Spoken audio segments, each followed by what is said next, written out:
Now, Mr. Ntaganda, please rise. Mr. Ntaganda, please rise.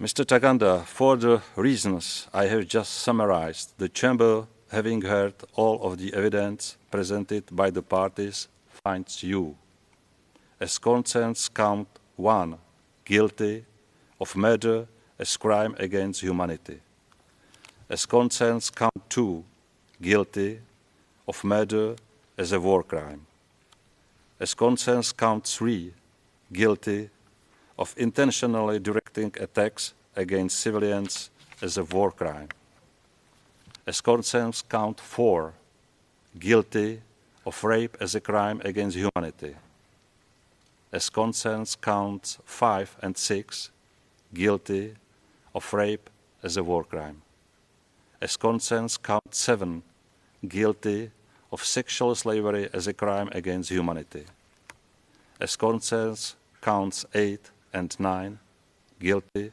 of sexual slavery as a war crime, as concerns count 10, guilty of persecution as a crime against humanity, as concerns count 11, guilty of pillage as a war crime, as concerns count 12, guilty of forcible transfer of population as a crime against humanity, as concerns count 13, guilty of ordering the displacement of the civilian population as a war crime, as concerns counts 14, 15 and 16, guilty of conscripting and enlisting children under the age of 15 years into an armed group and using them to participate actively in hostilities, as concerns count 17, guilty of intentionally directing attacks against protected objects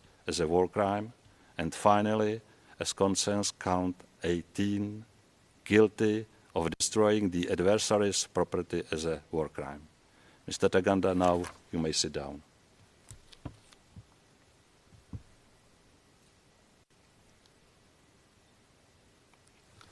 Mr. Ntaganda is waiting for complete translation. It's fine. Mr. Ntaganda, as a result of the Chamber's judgment, you shall remain in detention until such time as the Chamber determined your sentence. Later today, the Chamber will issue an order